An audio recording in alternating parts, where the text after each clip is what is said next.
This is the most frustrating thing I've ever done. So.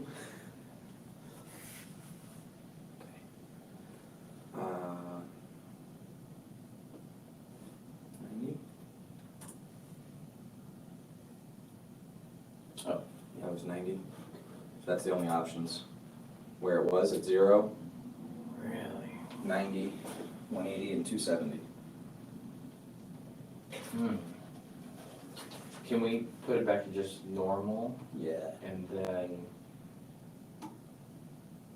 Oh.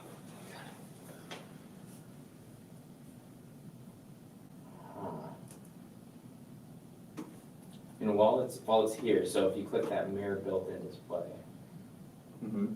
Like if I unclick it, you mean? yeah, so it's gonna go back to that. What is this? Oh, is this BDMI, HDMI? Should that's never popped up before. Oh, But then when I click mirror built-in display, it doesn't. it goes away. Yeah. Yeah, that one. So when you click that. Screen, it says extended display. Yeah. Primary display? Oh, hey. Okay. Now I'm back to. Now you're back to This. that. But now, Is that what you see? now I see this.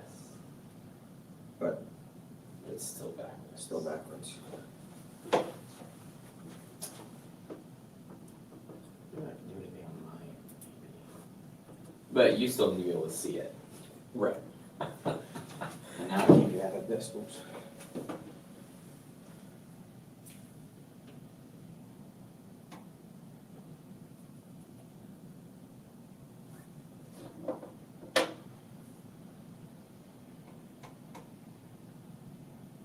Can't get rid of this now.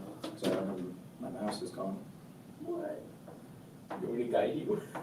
Hold on. Can you see it? Or I can. Right. Or I can unplug. Yeah, let's just unplug for a minute. Okay. Or maybe if I unplug. Yeah, go ahead and plug there. Or no. Yeah. Okay. Yeah, that'd be another level. Like some Hunt for Red October going on. What is going on? I've never had this before. I've plugged this in so many times. Yeah.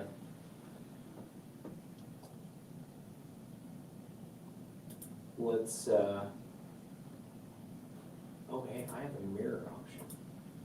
So what if I turn my mirror on Let's try this. so that it counters your mirror? All right, let's try it. So display. Yeah. Double negative. Oh no, I'm back to this stuff. Oh, it's right here though. Okay, but I gotta just get that. Oh wait, maybe. Yeah. Come on, pull it. Not sure. It's not letting me click my tab. That's weird. Oh, that is strange. At least I have a.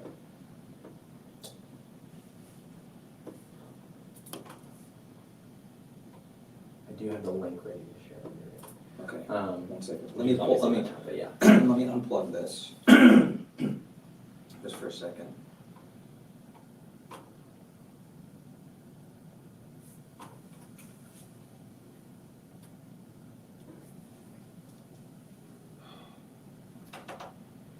Let me send the link just so that people have it.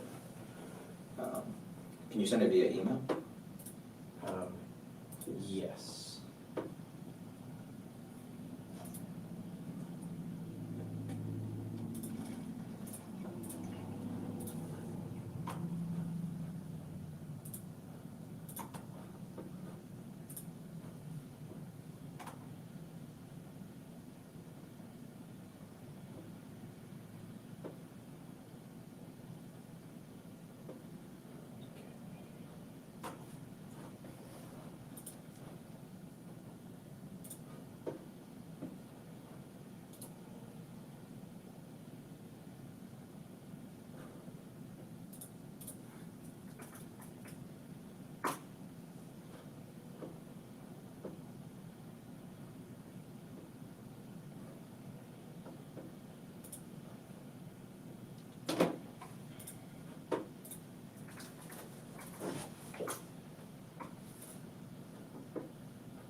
curious, how's Outlook down?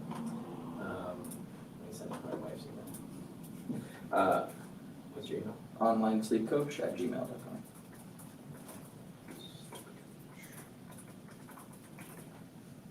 Okay.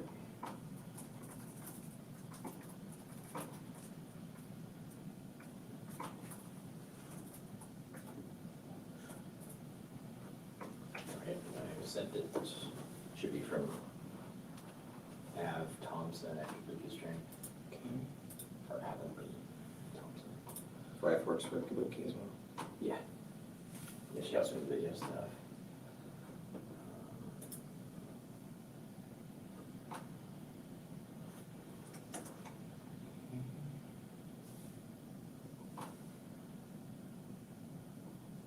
Now, later today, I'll have one person who will be given a guest presentation. Is that, do we have to send her something different? To tie in, Yeah, or, will you be interacting with her? so, Like talking back and forth kind of thing? not right away. First, she'll just be like giving a presentation. Okay. And then it'll be like Q&A style. There is a way to do it. The other guest speaker that I have is actually gonna come here to the studio, so that'll be obviously a lot Oh, easier. Joel? No, Joel's gonna have to actually make his talk available after the fact. Connor Harris, I don't know if you know Connor. No. So Connor will actually come, and then Brandon at Brandon. Morgan. Oh, I didn't even know that. Yeah. I didn't even know that. Oh, Yeah, Oh, no, I did. The nutrition part of it. Yes. That's right, okay. So he could just be in studio, okay. Yeah, whatever. is easier. But yeah, Same we thing for can Connor. tie her in. So she's gonna be at 1 o'clock, so we've got some time We got some time for to that. figure it out, but Yeah, just wanted to give you a heads up. okay. Yeah, because we can invite, do you know, does she, okay, Rick, do you know if she has an Apple phone? I If you can find I out was gonna say I something. can, if I'm texting her, let me see. She is iMessage, so that would, Okay, perfect. So she needs to download the Riverside.fm app. okay, can you, That'd be the highest quality way. the Riverside FM Mhm. app, Yeah. okay.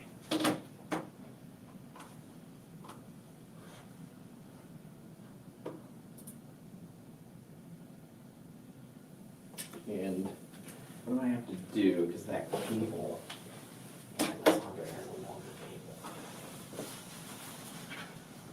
cable. Look at this, I got a beast. Oh, that's a monster cable, yeah. Yeah, okay. So will I be here? Yeah. And then the slides will be there, but they can see the slides. Well, the slides would just be on your computer. But will attendees will be able to see them? Hmm? Attendees will be able to see them though? Yes. Okay. So I can do picture in picture, or I can take up the whole screen with the slide. Okay, so where they can see me and the slides? Yes. Okay. Gotcha. I prefer, is it possible, oh yeah, okay. I was gonna say I prefer to stand, so if I'm like this, that's okay. Oh, you do? Okay. Is that, Um, does that change everything? Sorry. Well, I just move this a little closer Okay, and then higher, or something like that. Yeah, and I can turn that up. So yeah, that should work. okay. Yeah, I just, definitely prefer to stand. You don't happen to have two HDMI ports, do you? I do not, and it's not, it's just the one. So I was thinking in that case, then we could put it on the TV and then you would just have your slides there. Oh, so I won't have that. That's the problem. So I won't be able to see.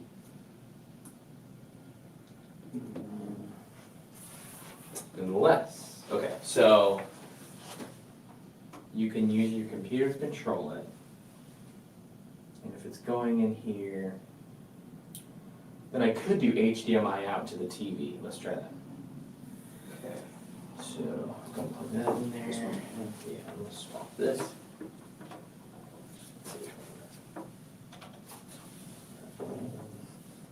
This one.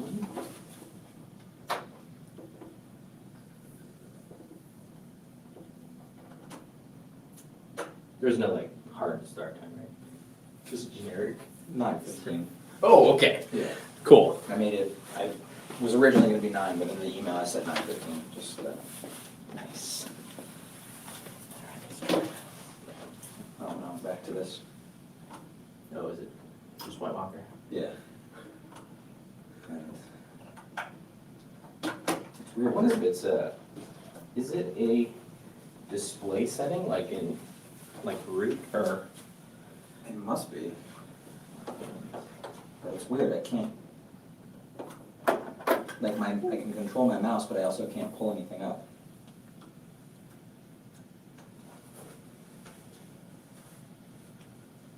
Like no tab works, nothing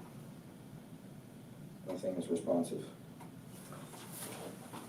Actually, let's try this one.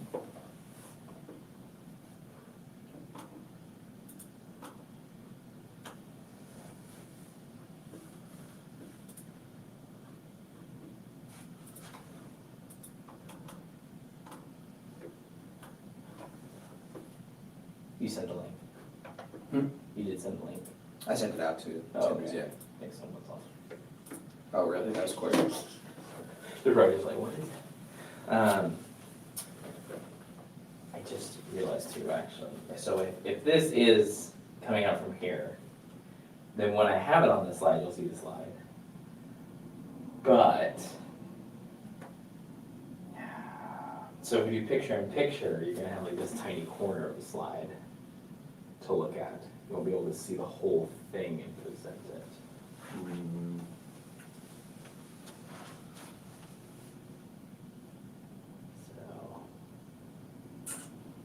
So, and so you can't, can I mess with Yeah, your go for display it. setting? Yeah, absolutely. Okay, I'm gonna see if I can just So you'll probably have to unplug, because when it's plugged in, it's unresponsive, but Oh, okay. Yeah. So let's do that. And there's some desktop.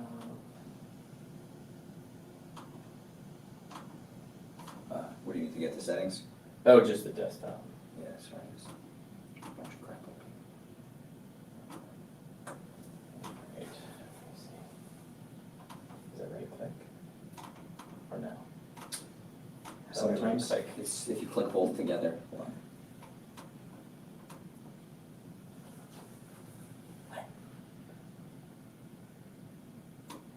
It's a Chromebook, so it's a little, Oh, it's a little weird. okay. All right, let me see. I was wondering, it's like, I don't know this interface.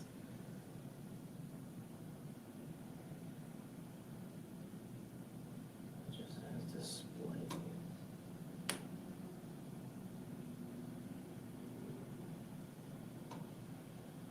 Huh.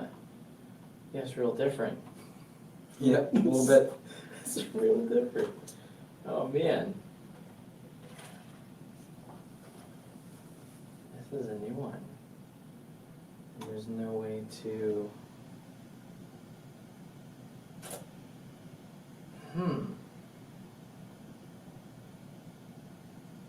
Okay.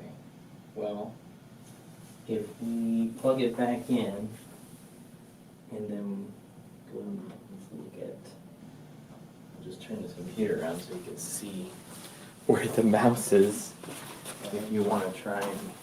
Well, now the problem is not, so look, I can move the mouse, but nothing is responsive. Yeah, Now it doesn't show up here, the it mouse. doesn't show up there at all.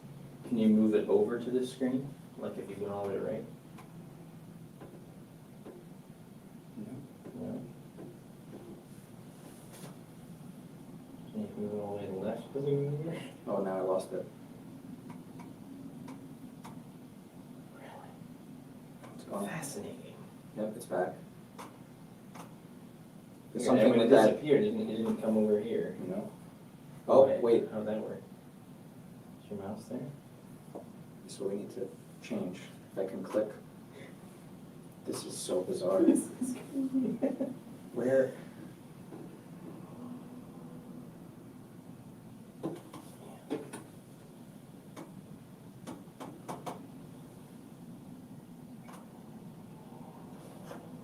I could actually Oh, grab Oh, with Derek, can you do it? No. That would be the same if you did, actually. Oh, wait, There's no matches in the way. maybe I can do this. That meeting with the keys.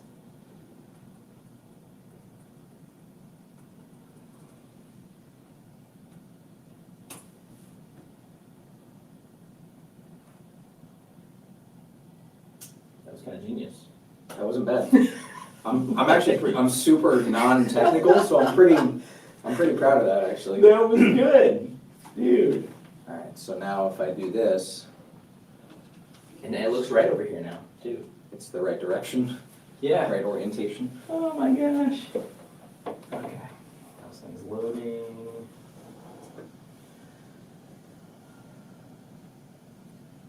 Ah, okay. So that's what we'll see there.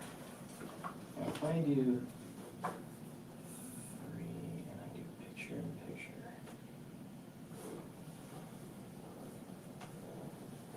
Where's my picture?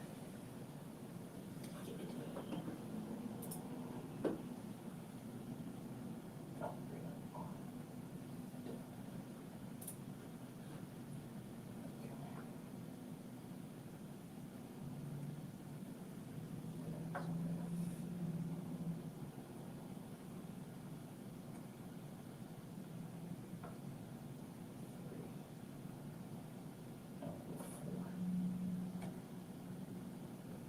Okay.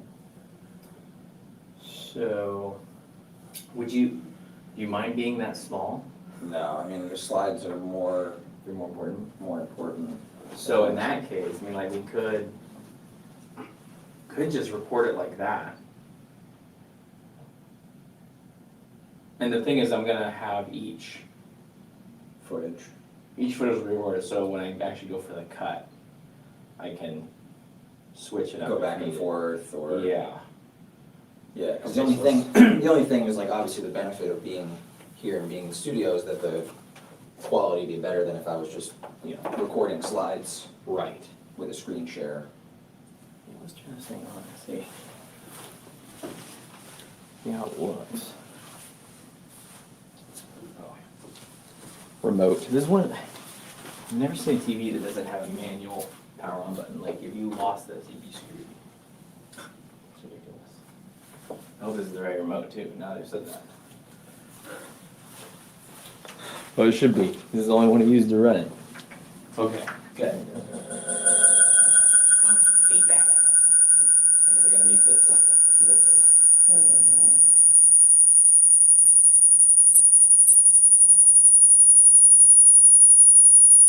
I think my ears are bleeding. Yeah, that was painful.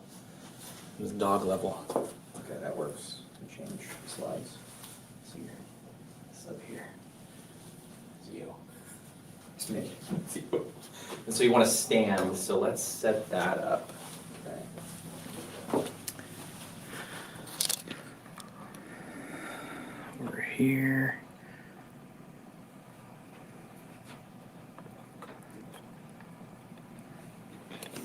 You okay standing right there? Yeah. Right here's good. Okay. So I'll just keep you center frame.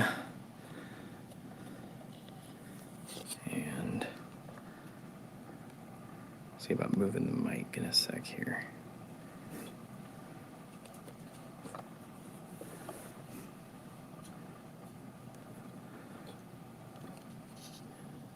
Nice. And as the light comes in, these blinds are jacked in case you can't move them. Oh, really? Yeah. So when it comes in, I'll just adjust the lighting for you. Okay. Let's figure this out. Move this closer to you, gentlemen. Yep. There's a couple cables there.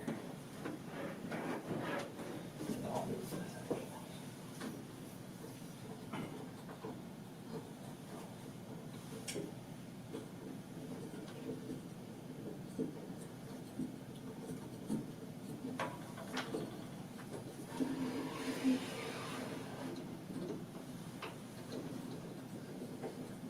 It's not 2 arms away, I hope. What's that? Are you super gestured? Like moving my arms? Oh yeah, I am, but that's okay. I'll be mindful.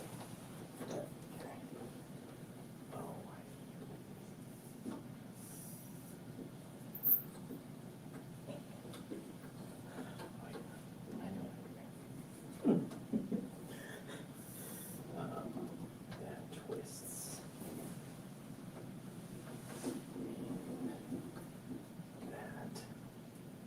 Here.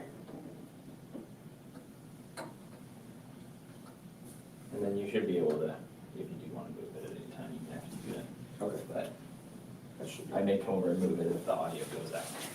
Sounds good.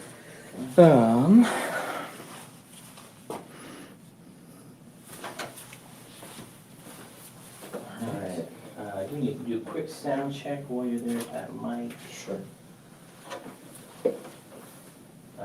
Just kind of stand out how you want, Yeah. and, Check, check, check. yeah. Alright.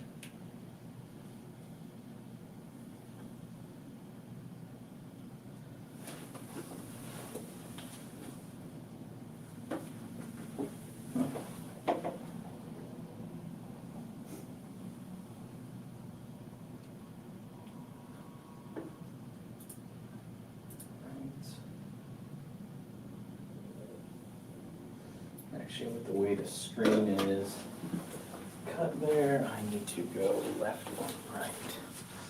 I think this way.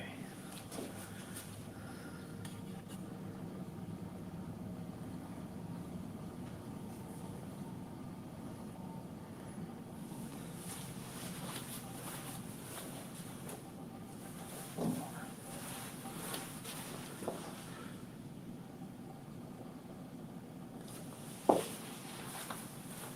There we go. Nice.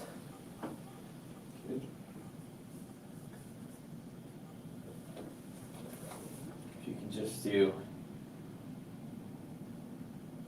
A through G, A, B, C, D, E, F, G. Okay, that works. A, B, C, D, E, F, G. One more time. A, B, C, D, E, F, G. Nice.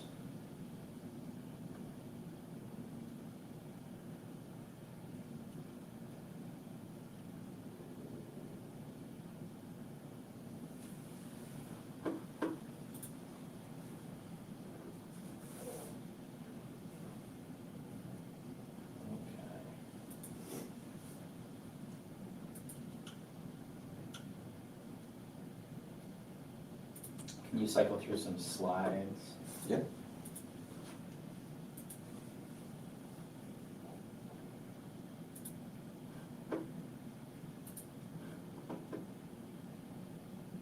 Those coming up okay? Are they changing over there? Yeah. Oh, okay. Oh, they were just delayed over here. Okay, yeah, it's working. Sweet. I just always forget there's a delay on this side. And obviously, I'll never be clicking through slides that fast, so it'll update in time. Okay. Yeah. Yeah, so as long as you stay pretty centered with the mic, should be okay. Okay. And when people log in, we'll do a quick sound check, just like, I'll ask in the chat just to make sure Good. that they're good.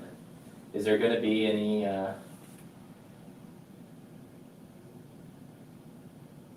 well, Questions or? Yeah. Yeah, I'll check in periodically, okay, and if you could just obviously let me know if anything's in the chat. okay. Not a ton, but just like checking in periodically, and then towards the end, obviously.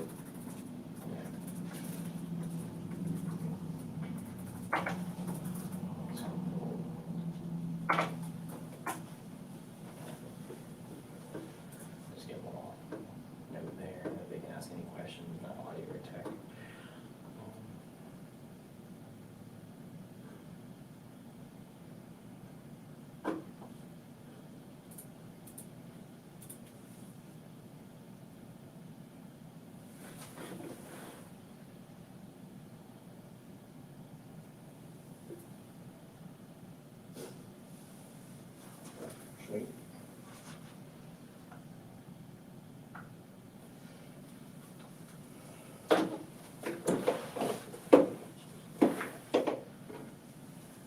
take this out just for a second?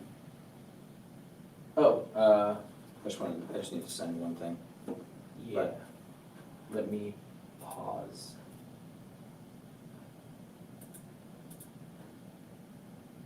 Oh, it's still live.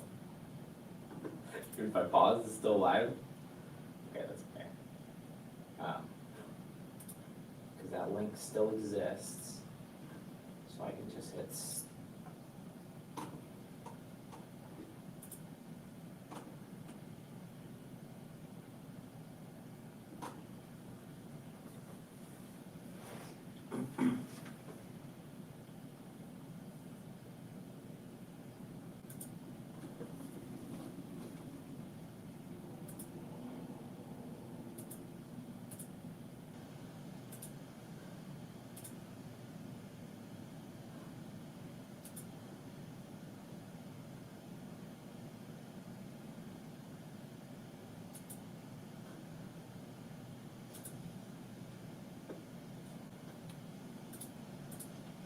yeah. So it was actually gonna, so if I stop using the software with it, it would stop streaming, so I just put it to the camera. Okay, so they your can't screen, see. yeah, Yeah, your screen's got not being shared now.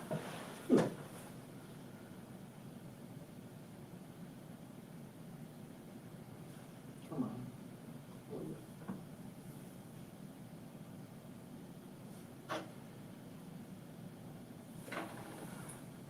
That was some bizarre setup. That was weird. Is it? No, I'm saying the the display and Oh, being backwards and that was pretty nuts. that was.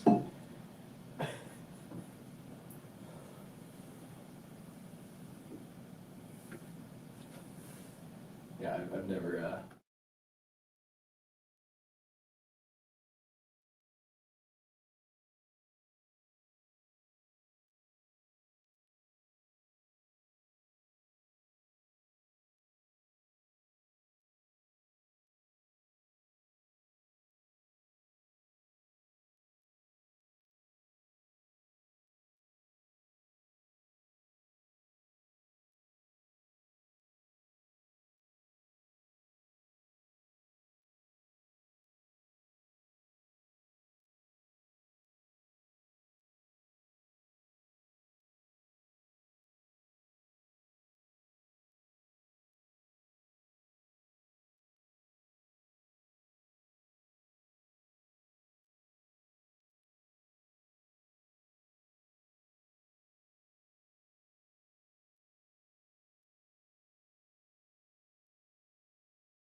Hey Jennifer, can you hear me? You can switch your mic on, just for a quick test.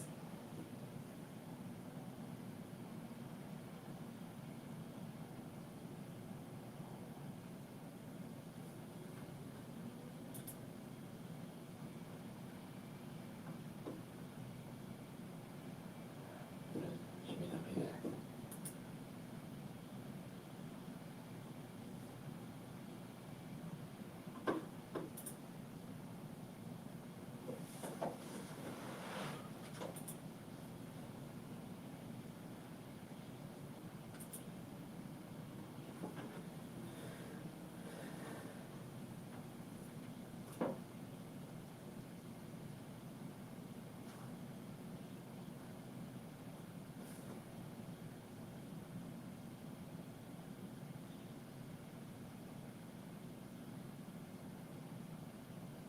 What do you think?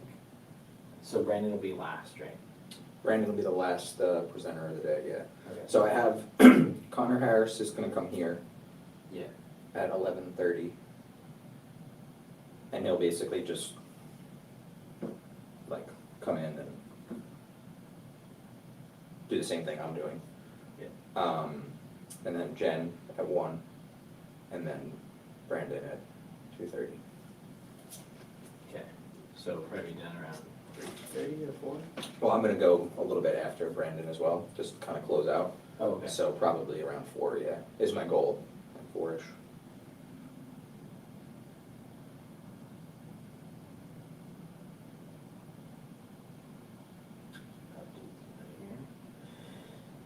Let's see.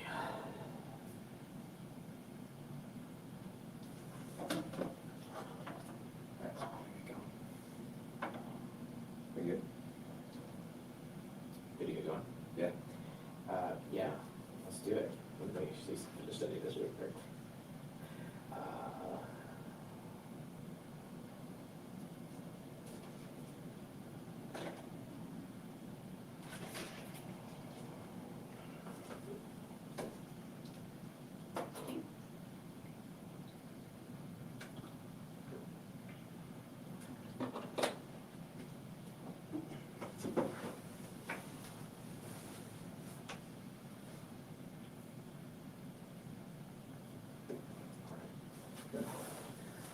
We are good.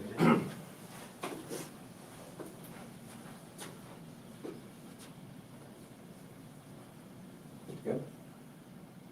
Yeah. I'm just not used to delay. Okay. Let's see.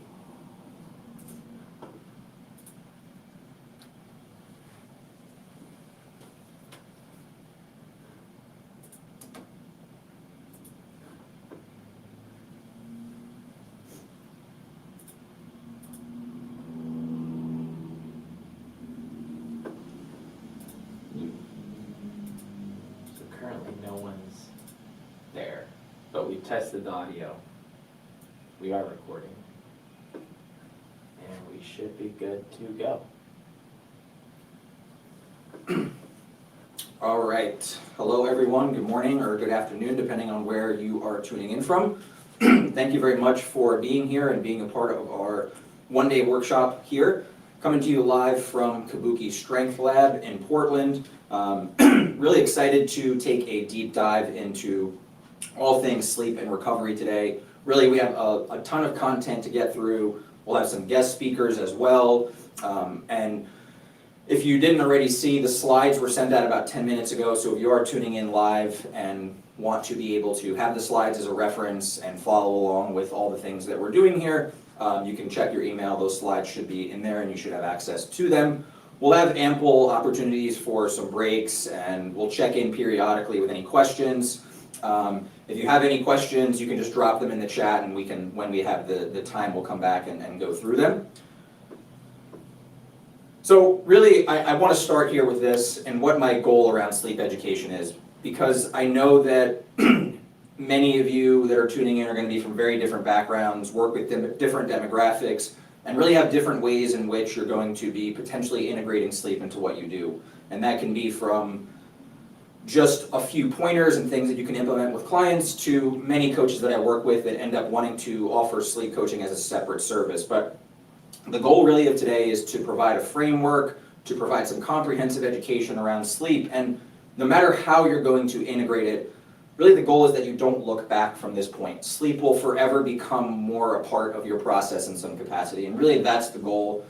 So I want to start there and have that in your mind so that you're really just thinking, maybe not every single situation I'm talking about and every coaching situation is applicable, but really the goal is to take some practical things out of this and have sleep be more a part of the process of what you do. So I always use this here, so as we get to talking about sleep, any of you are actually falling asleep, I take that as a compliment. The beauty of doing something like this where it's a live stream format is obviously I won't be able to see, I won't know, so no hard feelings. I take it as a compliment if you end up falling asleep.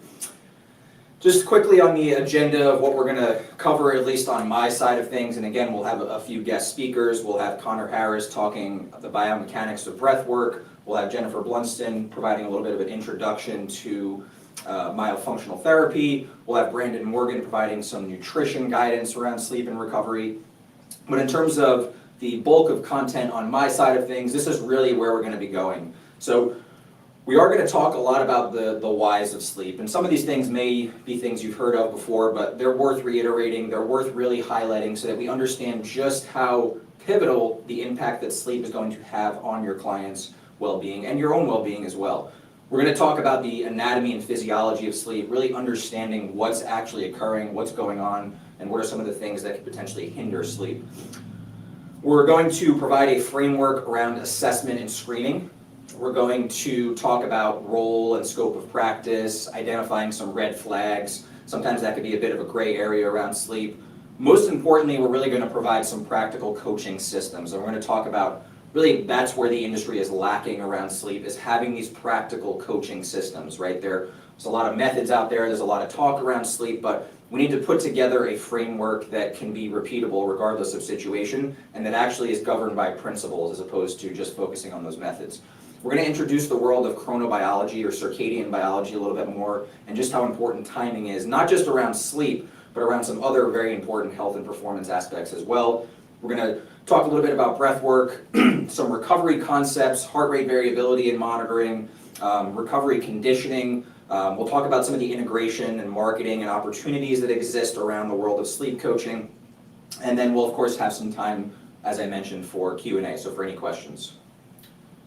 Now, just about every presentation I give to health and fitness professionals, I start with these slides, just really to paint the picture of importance. So if you take this number 4, this is the, on average, the amount of times that an individual goes to see their doctor per year. And this number is, of course, very skewed by those that are very sick, right? So there are people who are sick who are seeing their doctor much more than this. And then there are people like myself and probably many of you who go to your doctor one time a year for an annual exam, maybe it's every other year, right? But not a lot of contacts, not a lot of really opportunity for influence unless something is wrong, right?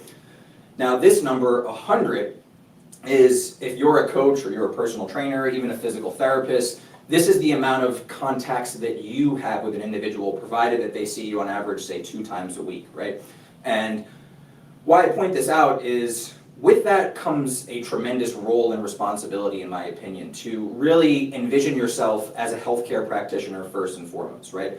Doctors are not the only healthcare practitioners. We, as coaches and fitness professionals, personal trainers, we are healthcare practitioners as well, or at least that's the way we should envision things. And I think starting to talk about sleep and recovery and all the aspects of what happens outside of the training floor, outside of the gym, are how we really start to get into this mindset of being a healthcare practitioner and embracing the role and responsibility that comes with that and the potential for impact, right? Because that's ultimately what it's all about.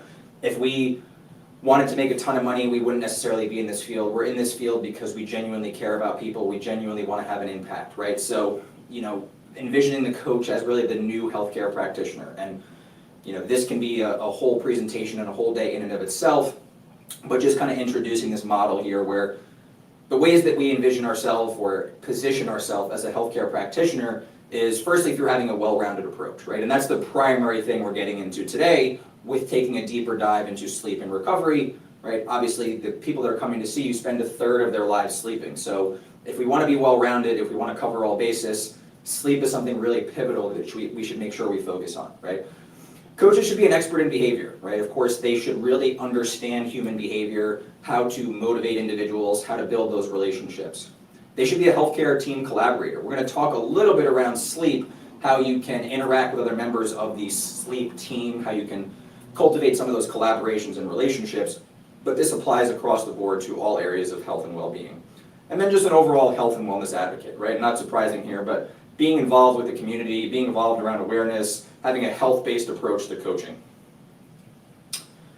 Talking about responsibilities as a coach, right? And there's a lot of things that can fall under this. These are just the big rocks to me. These are the things that I think about. First and foremost, we should be keeping long-term health in mind, right? We have clients that are going to come to us with goals, and a lot of those goals are going to be centered around what they think they need in the short term and what they would like to do in the short term. And of course, we do need to allow some of those things to occur to keep that client and keep them happy, but at the end of the day, we should be keeping long-term health in mind. That's always the primary goal.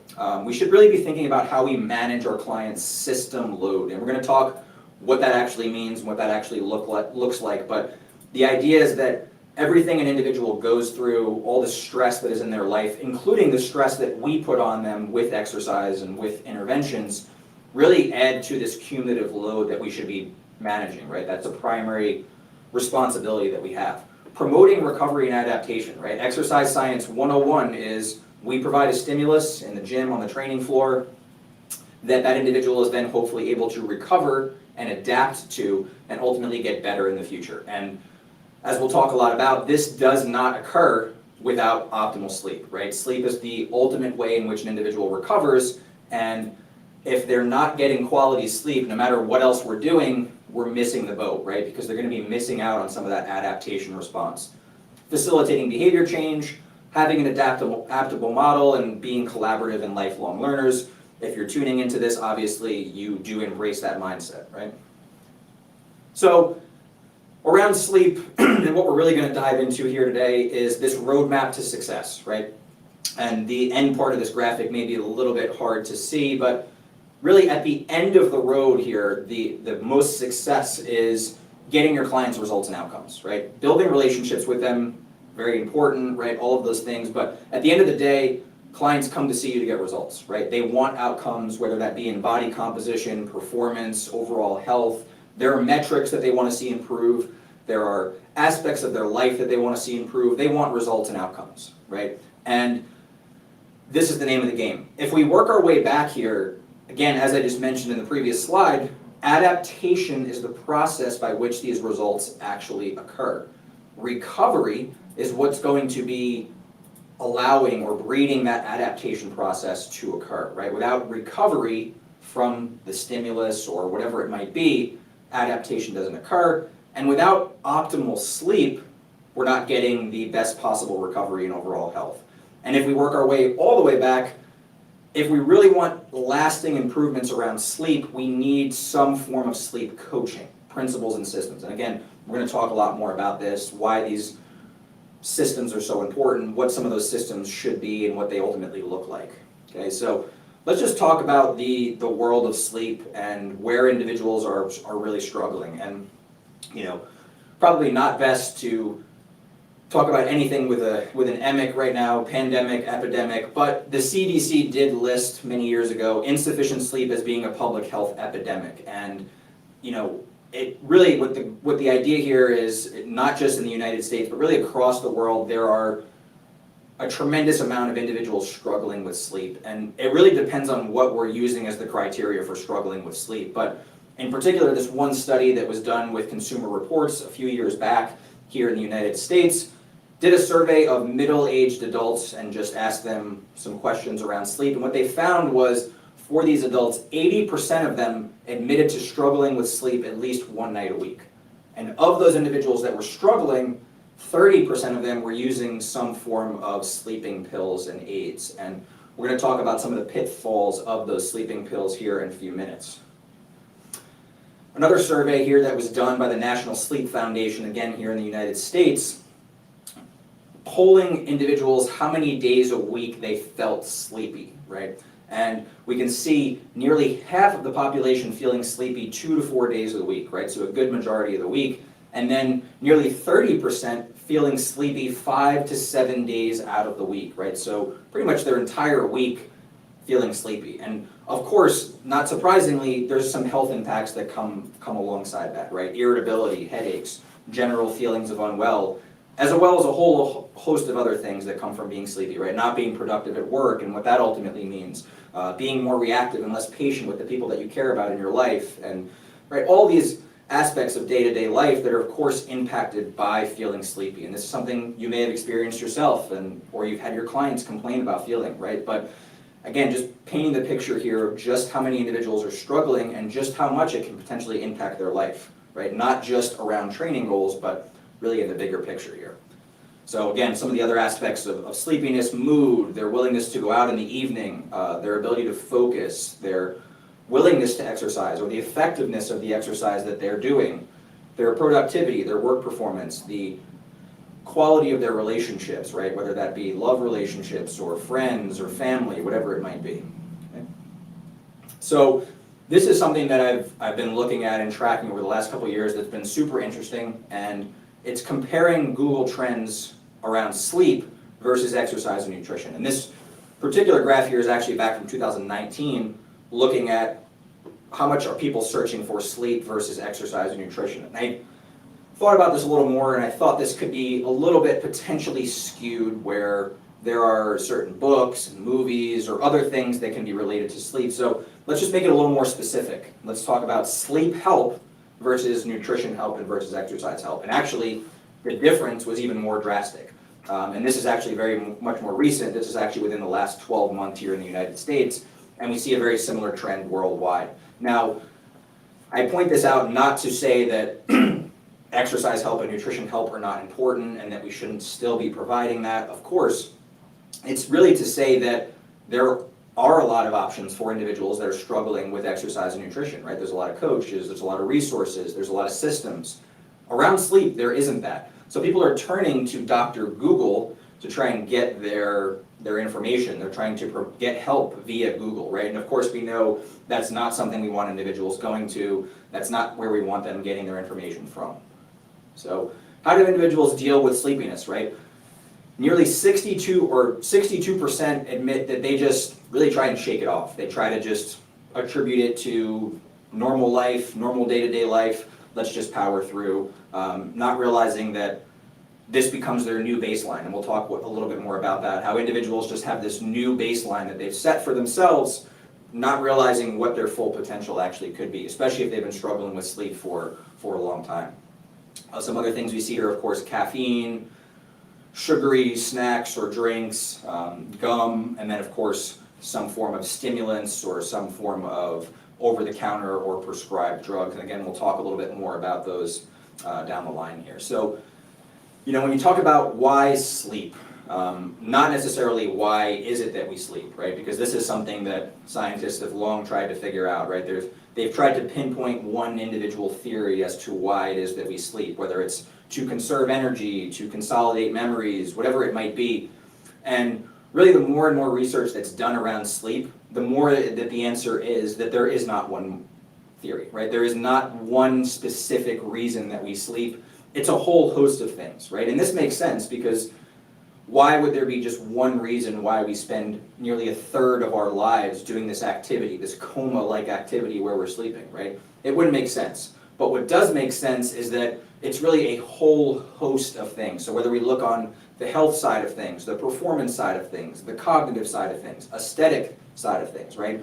We see sleep as really being the ultimate life enhancer. And obviously, being in the sleep education space, I'm a bit biased, but I think it'd be hard-pressed to find something or some intervention or something that you can do with clients that's low-hanging fruit that would have as wide-reaching of an impact as sleep, right? Is there anything that you can think of that's one lever for you to pull that's going to enhance just about every aspect of your client's overall health and well-being, right? And that's ultimately what sleep is.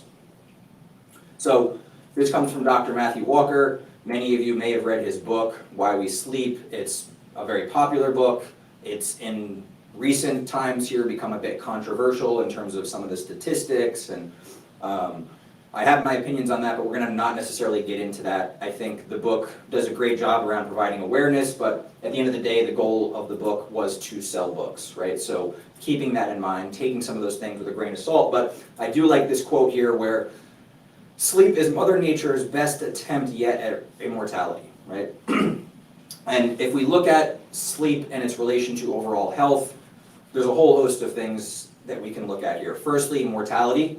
We do see direct links to all-cause mortality with sleep, even when we control for some other variables. Impacts on the immune system, right? That's become incredibly prevalent here over the last couple of years, but both innate and adaptive immunity, right? So your body's ability to fend off external pathogens, and then your body's actually ability to deal with a pathogen or with a threat when it's actually inside your body. Chronic disease risk. So we see a pretty strong correlation between sleep and all of the major chronic health diseases that plague our society. Autonomic nervous system, so when we talk about health and performance, of course, the autonomic nervous system is very relevant. We see sleep play a strong role in helping to balance the autonomic nervous system. And then both systemic and local inflammation. So whether we're talking about in the rehabilitative sector or just overall levels of inflammation, we see strong impacts with sleep as well. So let's talk a little bit about this mortality risk, this mortality correlation that we see around sleep. And we're going to talk a little bit more down the line here about sleep duration, what do we need, where do these recommendations come from, and one of the areas in which this recommendations come from is these studies that have been done looking at mortality risk and sleep duration. And obviously we see here that the lowest mortality risk tends to be around that 7-hour point. Anything less than that, we see a higher mortality risk, and then actually even more so, anything far above that, we see an increased mortality risk as well. And this often surprises people, right? If you're sleeping more, why would you have a higher mortality risk? And there's a lot of factors that play into this, but really we see that individuals who are dealing with sickness, who are very sick, whether it be with cancer or other chronic diseases, are sleeping more, right? So those individuals are already sick, and that may be what's kind of skewing these numbers a little bit. But it's one of the areas in which we get this 7 to 8 hour mark around sleep recommendations. So if we look at this a different way, 110 to 126% risk of mortality over the long term for individuals who are considered short sleepers, right? That being less than, say, 6 hours of sleep. When we talk about immune function, we see that in the short term, individuals who are shorter sleepers have a higher susceptibility to viruses and pathogens, right? Things like even just the common cold. And then we see that the immune response to different viruses or bacteria is lessened by individuals who are sleep deprived in some capacity, right? And there's also studies that have been done looking at the efficacy or effectiveness of vaccinations based on sleep duration. So are individuals getting the necessary amount of sleep leading up to getting a vaccine, and actually the antibody response that they get can be predicted in some capacity by how much sleep that they've gotten. So looking at sleep as being really a vital part of the immune system. We do see a strong correlation between sleep and cancer, so much so that the World Health Organization concluded that shift work, which is of course a major disruptor to sleep and sleep quality via circadian rhythms, is a probable carcinogen, right? Meaning cancer-causing issue due to those circadian disruptions, right? So this is for a variety of different reasons that we won't necessarily get into here, but just kind of painting the picture a little bit. And of course, heart disease being the primary killer, the most prevalent chronic disease, we see individuals that are short sleepers being twice as likely to develop cardiovascular disease, deal with hypertension, and of course all these subsequent things that come from that. Talking about metabolism and talking about diabetes, we see sleep impact all aspects of this metabolic equation. So whether we're talking about increased resistance to insulin, decreased glucose tolerance, all of these things we see if individuals are getting less than optimal sleep. And of course that's going to lead to a greater risk for developing diabetes. There's some studies that have been done that show that this can happen fairly quickly. to the point where if you were to deprive yourself of sleep for even just a week, and then would go and get some blood glucose metrics done at your doctor, they would actually consider you, or potentially consider you, pre-diabetic just based on that 1 week of not getting optimal sleep, even if you had been getting great sleep prior to that. Right? Now, this is really, really important. All these things that we point out and all these statistics that we share around sleep and the impact on health are really for us as coaches and health and fitness professionals. These statistics really shouldn't be shared with clients in any capacity. As we'll talk a lot more about, stress and anxiety can be a primary driver for why individuals are struggling with sleep, and promotion of fear is not a very effective way of trying to get an individual to sleep better.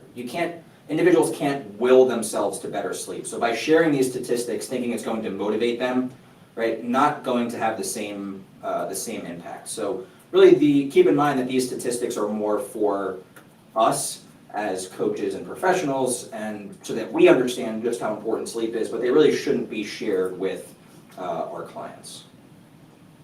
Now, talking a little bit about performance, I look at sleep as really being a linchpin to performance, a missing puzzle piece, if you will.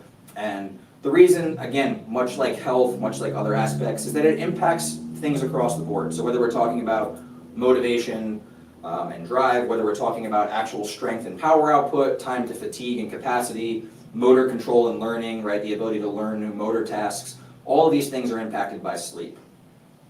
So if you look at some of the effects of chronic sleep restriction on athletic performance at the highest levels, as we see here, these percentages might not seem like a lot, especially when you look at muscle endurance or energy expenditure, but the higher levels of performance, especially these statistics, these differences in performance are the difference between winning and losing, between being in the league or getting to an elite level and not, right? So these small, minute differences are really everything, right? And this can even be at the lower levels of performance as well. But this is something that was a study that was done that was very interesting around professional baseball players, and they used the Epworth Sleepiness Scale, which is a questionnaire that's been around for a long time. We'll talk a little bit about it in our assessment and screening.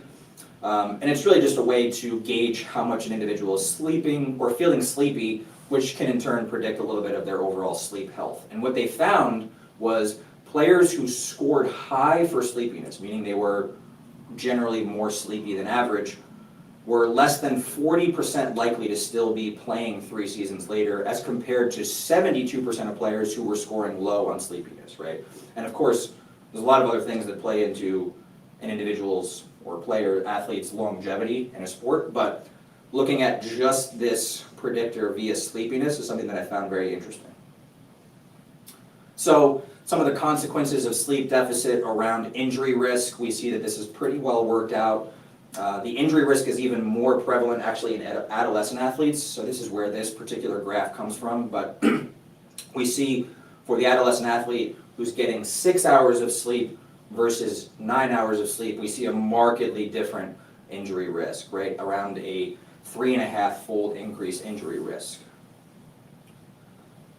Talking a little bit about physical rehabilitation. Now, I know a lot of you may not necessarily be in the world of physical rehabilitation, but all of your clients are dealing with some form of an injury history, are dealing with pain right now, or have dealt with pain in the past, so all these things are important as well. So we see sleep impact recovery time and tissue healing process, overall injury risk, overall health, and then we'll share some of the relationship with pain, which is very interesting as well. We see really a bi-directional relationship here where, of course, sleep can impact pain, but then pain can also, of course, disrupt sleep as well. So one of the things that we find is when an individual is not getting optimal sleep, their pain response is heightened, right? And we're not going to necessarily go down the rabbit hole here of pain science and all of those components, but one thing that is very well understood over the last, say, 5 to 10 years of research is that pain is generated in the brain, right? Pain is a brain-derived experience, and how an individual perceives an activity or how they perceive their pain is strongly impactful on what they actually experience. And what we find is that individuals who are not getting optimal sleep have a heightened pain response, and how they perceive their pain or their pain intensity is very strongly impacted by sleep as well. Specifically here we see sleep quality, right, which sometimes gets underlooked as actually being one of the primary things that impacts this pain intensity, right? How an individual experiences, how they report their pain is going to be strongly impacted by the duration of sleep that they got, the efficiency of the sleep and quality of sleep.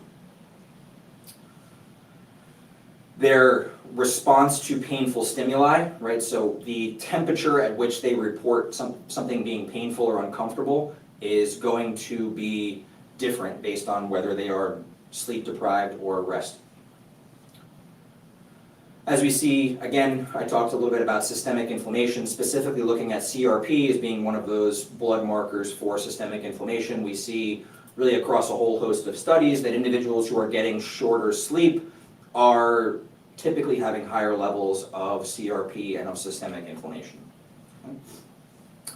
Definitely interesting here around motor skill learning, and there's actually more and more studies that are being done here, but really the takeaway is that sleep is going to impact memories and memory consolidation, but it's going to also impact motor skill learning, right? Motor skill learning, the ability for an individual to take a new motor task, learn it, ingrain it, and then be able to repeat it in the future is in a way dependent on the quality of sleep that they're getting. And the speed at which they're able to actually do that is impacted. So, in this one particular part of the study here, we provide evidence that a night of sleep results in a 20% increase in motor speed without any loss of accuracy. So when you talk about teaching your clients new movement patterns, teaching them new things, new novel tasks, keeping in mind that sleep is going to actually impact those things as well.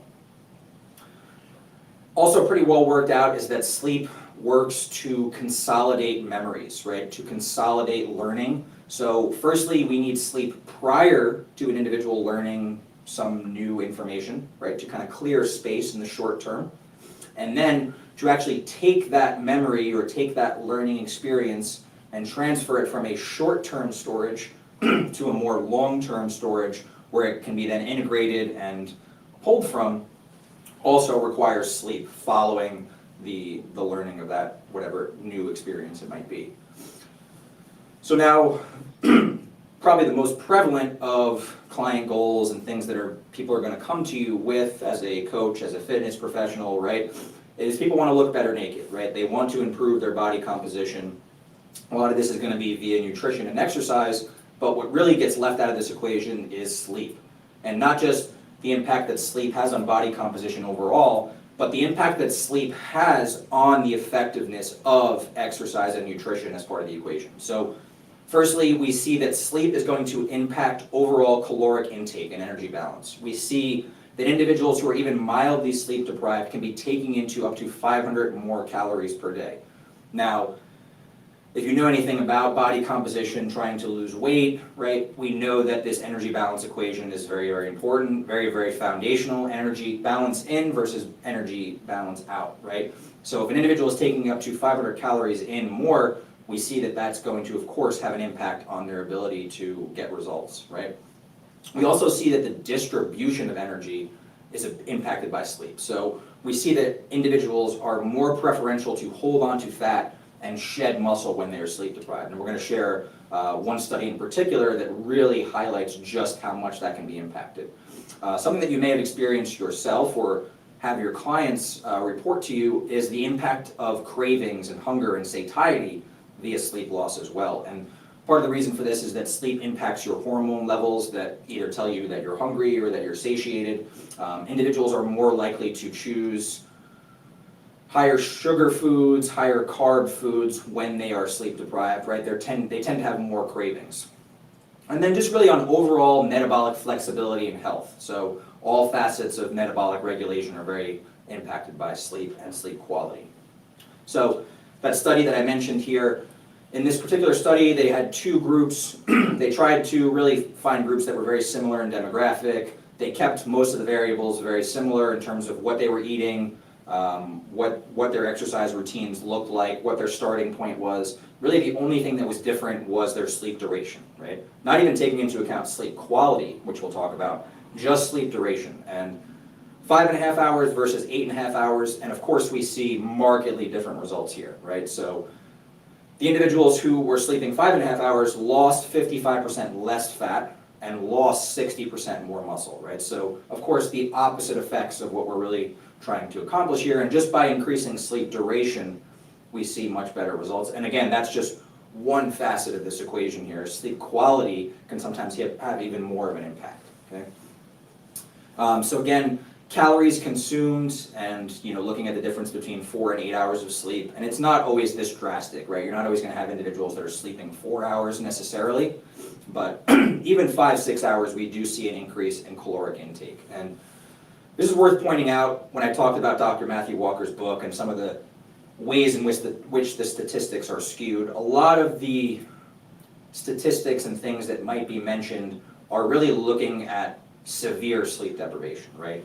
4 hours of sleep and less, which most of your clients are not going to necessarily be in that boat, right? They're going to be getting, say, 5-6 hours of not great quality or broken up sleep, but not really complete sleep deprivation. So that's where sometimes it can be not as practical to what most individuals are struggling with.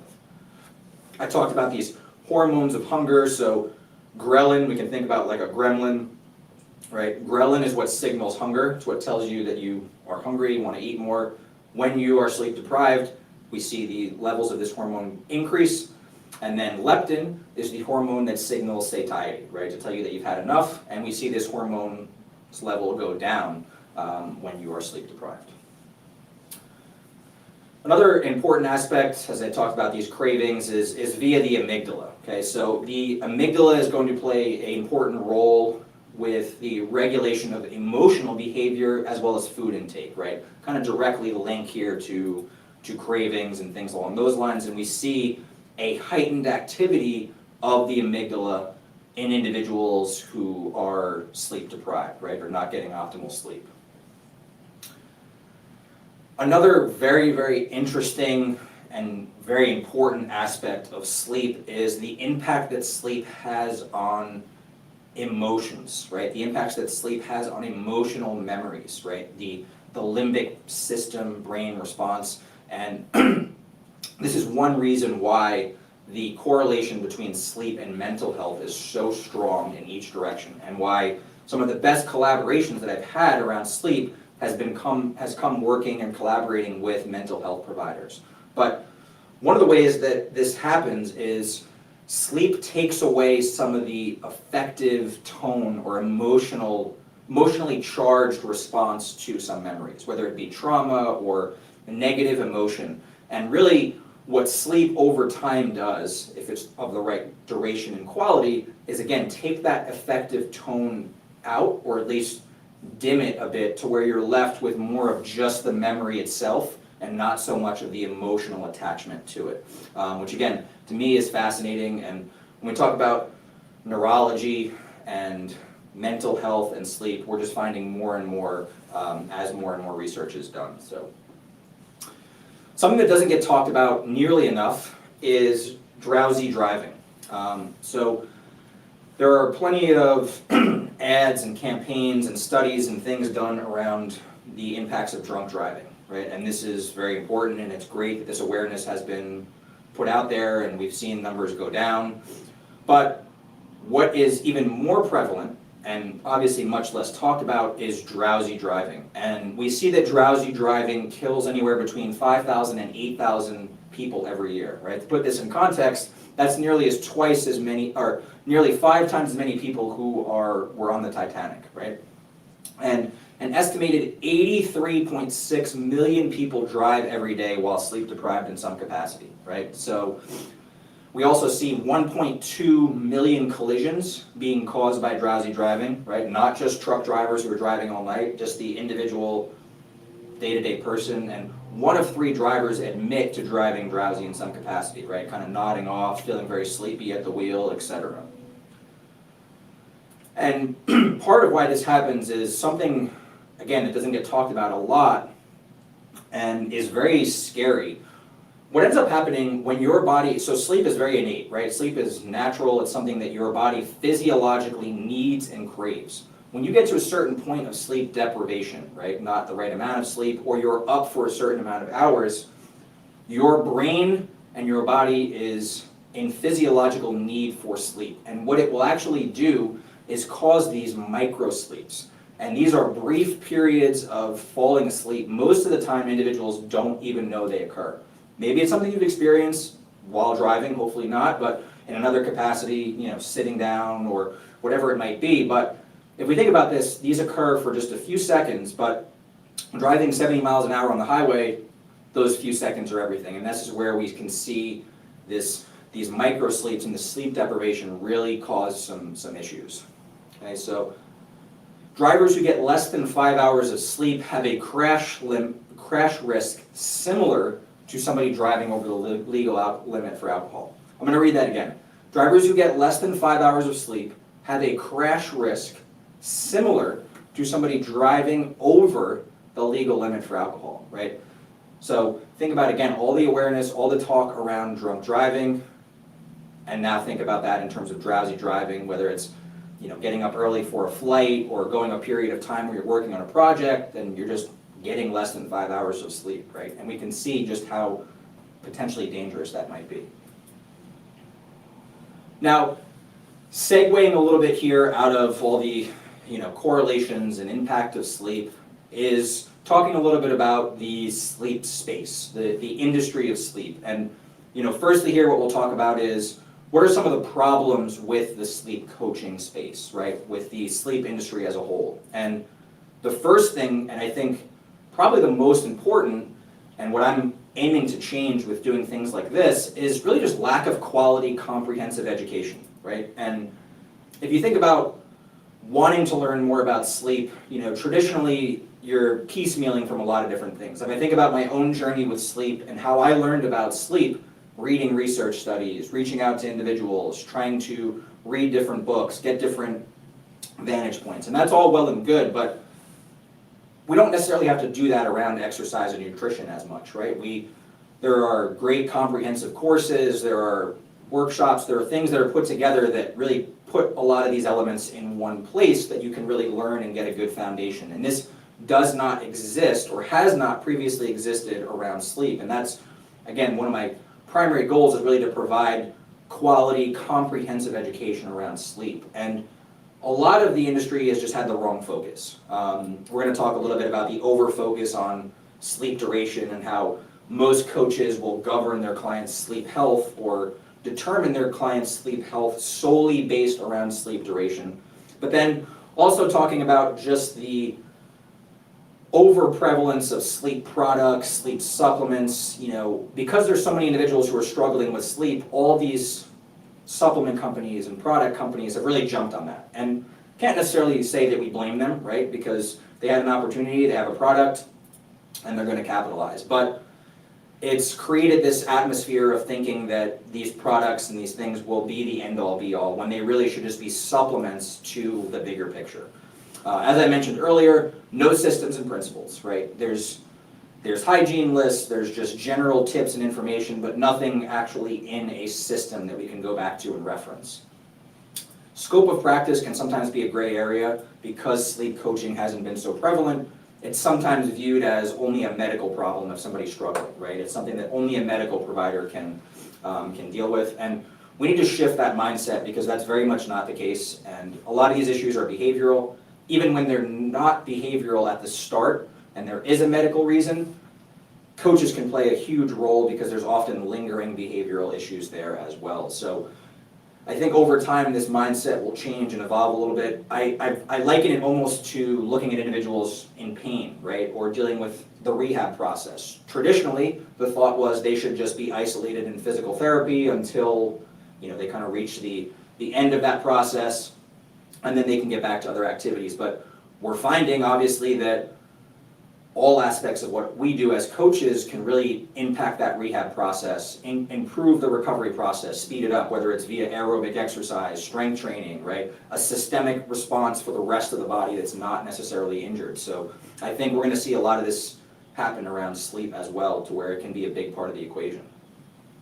So talking a little bit about why sleep coaching. Right? Why should sleep be something that's an actual part of our coaching process as opposed to something that we just kind of talk about with our clients in passing? And this if we go back to the very first slide that I had, this does not mean that you have to provide sleep coaching as a separate service. It just, again, we don't want to look back. We want it to, in some capacity, be more a part of what you do on a day-to-day basis. And so the first thing is just looking at the sheer amount of people that are struggling. So if you're looking to have an impact, if you're looking to find people who are struggling and potentially provide a service or solution for them, nearly half the population is struggling with sleep. This number can be higher or lower depending on what we define as struggling with sleep, right? And even more so, for those that are struggling, there's limited to no practical options, right? It's either sleep hygiene lists, products that overpromise and underdeliver, and then sleeping pills that are prescribed by their doctor, right? As we'll talk a lot about, sleep issues are mostly behavioral in nature, and sleep is just as important as exercise and nutrition, maybe in some instances even more important. And because of that, it's going to influence every single goal of health and performance. And then lastly, I truly believe that it's an added differentiator in what is a very crowded industry right now. It's increasingly difficult to try and stick out, and it can be something that helps you to differentiate yourself a little bit. So, talking a little bit about that differentiation aspect, if we just look at the number of fitness and exercise coaches in the United States, as of when I made this graphic, it was 356,655. It's continuing to increase, so I'm sure this number is even higher. It's also probably even higher because we have so many different titles, right? Fitness coach, exercise coach, personal trainer, strength and conditioning coach, right? There's so many different terminologies, so that I think it's even harder for the Bureau of Labor to actually track how many there actually are. So I think this number is probably even much higher. Number of exercise physiologists, 16,000. Number of dietitians and nutritionists, 71,000. Number of precision nutrition coaches worldwide, just precision nutrition, 30,000, which is great. But how many sleep coaches, right? Or some variation of a sleep coach, right? We don't know. It's a very small number. Sometimes I almost feel like I'm on an island by myself. So, again, trying to find ways to stick out is becoming increasingly important and becoming increasingly difficult in our industry. So it's finding ways to differentiate yourself, and also if your goal is to have an impact. Again, we talked about sleep being that one lever that you can pull that's going to enhance not just what they do in the gym, but how they are with the people that they care about, how they experience their day-to-day life, right? That's impact. Now, if we kind of define coaching here, or the elements of coaching, and this should be some variation of what you're doing with individuals on a day-to-day basis, right? Motivation, helping them tap into their potential, skill development, support, providing knowledge, advice, support, right? All these things make up coaching. And what you'll find as you start to have more conversations or deeper conversations around sleep is that sleep requires a lot of these same elements, right? These same elements, really the same aspects of coaching that we provide for exercise and nutrition and other elements. So, kind of going off of that, in conclusion, sleep requires coaching over just recommendations. And the example I always give for this is we would never give an exercise client, right, somebody that comes to see you and wants to start exercising, a list of exercises and then just expect them to be successful, right? Sleep is much of the same. You can't just have an individual come to us with sleep issues or tell us that they're having sleep issues and we give them a list of hygiene tips or a few things and expect them to be successful, right? We would never do that around exercise and nutrition and expect results, but for some reason, a lot of the industry does that with sleep. So, if you look at lasting improvements and success in sleep optimization, you'll see these iceberg graphics quite a few times here throughout. I really like them, so I apologize in advance for you having to see them multiple times, but really the tip of the iceberg here is just sleep duration and effort, and this is where a lot of the industry focus is. You might ask your clients, how many hours a night are you sleeping, right? And this can be a good starting point, but they may give you an answer of 5 or 6 hours, and we would define that as unhealthy sleep, right? So we would tell them they need to make more of an effort to try and get more sleep. Okay, right? But how do they actually do that? How do they improve their quality, the regularity of their sleep? What does that mean? Are they efficient sleepers? Or are they just spending a lot of time in bed, right? So that's really missing the bigger picture and missing the boat. And as we can see here, there's a lot of things at the deeper level that have more of an impact, whether it's underlying behaviors, circadian health, influences on the sleep pressure system, autonomic balance, nutrition, right, etc. So I think we oversimplify sometimes sleep. And I think in general, I lean towards not overcomplicating things in the industry as well, because sometimes we do that, right? We definitely try and overcomplicate movement solutions and different things without really going back to the fundamental basics. And I think that's important, but we can't oversimplify things either and just say that sleep duration is the only metric for sleep health and ignore all these other aspects. One of the things we'll talk more about down the line here when I talk about collaboration is this 360-degree approach to sleep health and success that I proposed. And really the goal is it's three-pronged here, three-folds that really go into the long-term solution to solving this sleep epidemic and in turn improving health outcomes. So firstly, we have the medical community. Most of us are not directly in the medical community, maybe some of you are, but this is how physicians manage sleep issues, sleep studies that are done, how they manage medical conditions that impact sleep, right? How they manage sleep disorders outside of just prescribing sleep medication. Next, we have this world of breathing and sleep disorder breathing, airway management, right? And there's a lot of different practitioners here that can play a role.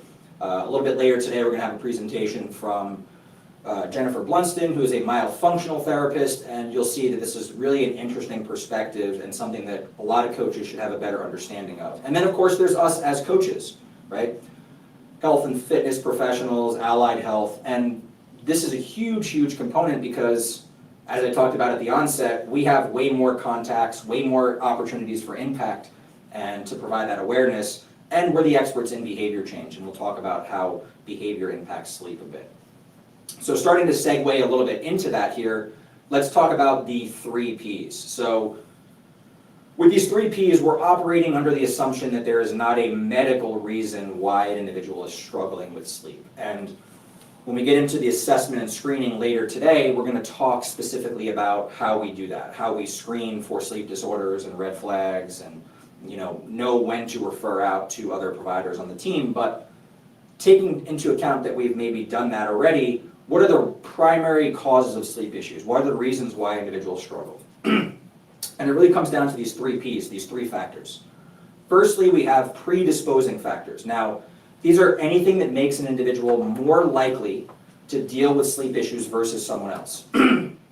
That can be higher levels of anxiety, lower distress tolerance, age, right?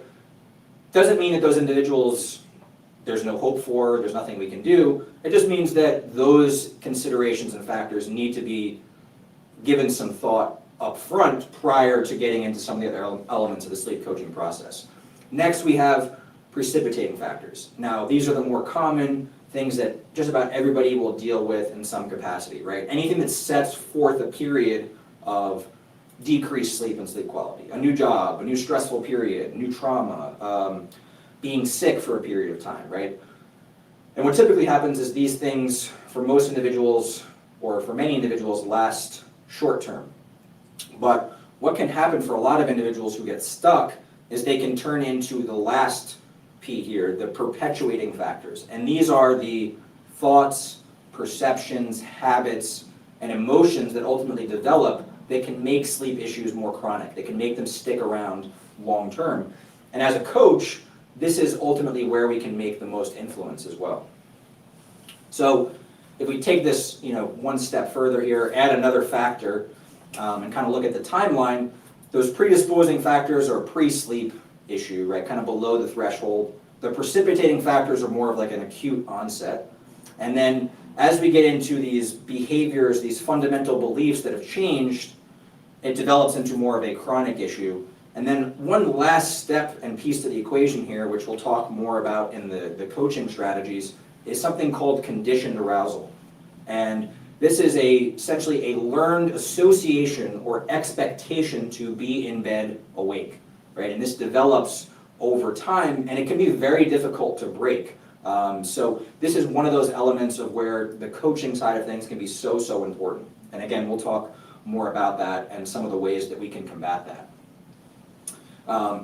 If we think about the balance here of what's occurring. We're going to talk, when we talk about the anatomy and physiology of sleep, we're going to talk more about sleep drive and wakefulness system, how these things balance one another. But conditioned arousal really comes down to an individual having a weak sleep drive system and an overactive wakefulness system, being dead, tired, and wide awake, right? The example, or primary example, being an individual who, say, falls asleep on the couch because they're so tired, but then as soon as they get into bed, they're wide awake, right? And you may have had a client complain about this, or this may be something you yourself have experienced, and we'll talk about why that actually develops in a bit here. But really, what I have found in having the ability to coach well over 100 individuals to better sleep and working with different teams and different situations is that really the most common sleep issue that people are struggling with is behavioral in nature, right? Not, of course, not the only thing, and it's not in a vacuum, and it's not always the answer, but I find time and time again that behaviors are at the root of what's going on here. And of course, as coaches, behavior is very much in our wheelhouse. It's very much in our scope of practice and our expertise. One of the things that I want to highlight here, when we talk about sleep impact, a lot of times when I start to encroach on this and coaches start to think about, how can I integrate this into what I do, or how will it impact the people that I work with, they only base how they can have an impact with people who are really dealing with full-blown sleep issues, right? Those behavior-based issues I talked about, right? And while of course we want to help those individuals and that's important, I want you to change your mindset a little bit to, it's not just those individuals, right? It's any individual who's just getting less than optimal sleep, which if you went through your client roster, you probably would find it's many of them, if not most of them, right? And what I mean by less than optimal sleep is that they're leaving results on the table. They could be getting better sleep, whether it's via more sleep duration or improved sleep quality, being a little more regular with their sleep to impact their circadian health. They're just getting less than optimal. And we talked about that new baseline that individuals have set, and that's kind of where they're operating. And we really need to try and get them to a higher baseline. Otherwise, the reality is they're going to be leaving results on the table every single time. And the other aspect is, if you are someone who provides exercise stimulus, right, which is, I'm assuming, the vast majority of you, you are increasing the recovery demand of that individual, right? So if you look at interviews and studies that have been done where they looked at individuals like LeBron James or Roger Federer, right, elite level athletes, and how much they sleep, it's higher than the average person, right? For many of them, it's 9, 10, 11 hours of sleep. And the reason for that is that they are putting more demands and more stressors on their body, increasing the recovery need, right? So when you are adding stress and adding stimulus to an individual, the recovery need goes up and you have to meet that demand. So even if how you integrate sleep is just to offset what you're doing with everything else and hope that they get better recovery and adaptation, that's still really, really valuable, right? So now talking a little bit about sleeping pills. As I mentioned earlier, they've become more and more prevalent. They are unfortunately prescribed very often by medical providers, and they are sometimes one of the only options available for people who are really struggling, especially when they've been struggling for a long time. And two things I want to highlight before we get into the pieces on this slide. The first is a disclaimer, right? I am not advocating that you as a fitness professional or coach, or really anyone who is not a licensed medical provider, be providing guidance to clients on sleeping pills, on coming off of them or how to wean off of them or anything along those lines. I'm simply highlighting some of the downsides to these sleeping pills so that we understand how important our role can be as coaches. The next thing I want to highlight is that there are cases where sleeping pills are necessary, right? Sometimes in the short term, which is really what they were prescribed or designed for, individuals need that to get out of a really crappy place, whether it's past trauma or whatever it might be. They need something that pulls them out of the hole, and there are situations where the sleeping pills can be necessary and efficacious. But the first thing here, and the first problem, is that in general, sleeping pills, and most of what we're talking about here is sedative hypnotics, right? That is the most common type of sleeping pills or sleeping aid. There are others. But what we need to understand is that these do not induce what we call naturalistic sleep, right? Most of what we understand around sleep and how we categorize sleep is via brainwave activity, right? If you were in a sleep lab with all this fancy equipment hooked up to you and they were looking at brainwaves, we would understand if you're asleep, what stage of sleep you're in, what's the quality of sleep that you're getting, is there any issues? And what we find is that individuals who are under sleeping pills have a different brainwave activity. It is not mirroring that of natural sleep. It is more sedation of the brain, right? And you can think about this similar to alcohol, right? And you may have a client who has told you that they use a nightcap, right? They have a glass of wine or a beer, right before bed, and it helps them to fall asleep. Unfortunately, what they're really doing is sedating the brain, and sedation is not sleep. It's a different brainwave state, okay? The next thing is, unfortunately, we see a pretty strong correlation between sleeping pill use and mortality and disease risk. And the primary reason for this, as I mentioned, is most sleeping pills were tested and approved for short-term use, right? Unfortunately, they are being often used for months and even years, and that's why we see, or in part why we see this correlation. And unfortunately, it's pretty linear, where we see the more that an individual is taking these pills, the higher that mortality and chronic disease incidence. And like any medication, this shouldn't necessarily be surprising that it's not the key solution, because it's not addressing the root cause. It doesn't address those underlying behaviors. It's like any medication, is really just a temporary Band-Aid. And again, sometimes people need that to pull out of the situation, but only if they're going to do something after that really helps to ingrain the issue moving forward. And what we often find with individuals around sleeping pills is they become very dependent on them, right? They feel that the only way that they can sleep well or sleep at all is via sleeping pills.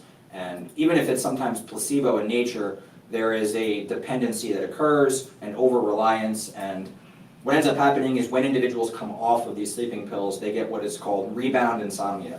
So their sleep issues come back, and sometimes even worse than prior to them going on sleeping pills. So again, they have their use cases, but as being the primary prescribed option, we really should be shying away from that. Okay, so we see some of the odds of risk of death here with sleeping pill use, and again, we see it be linear, so the more sleeping pills that are taken, right, over the course of a year and ongoing, the higher risk of death of any cause.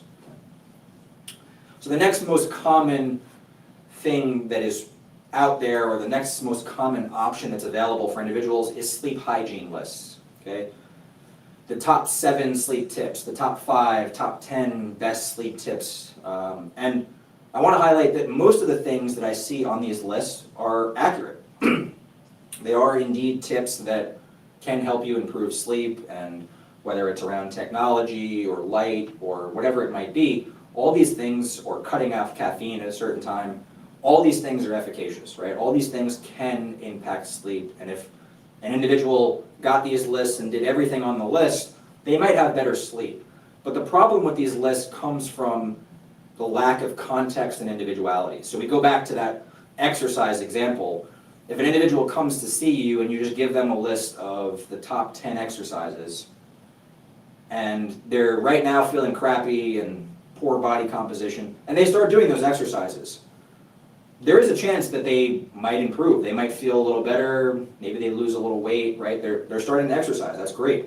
But we don't know the effectiveness of how they're squatting, how they're hinging, how they're doing any of these things.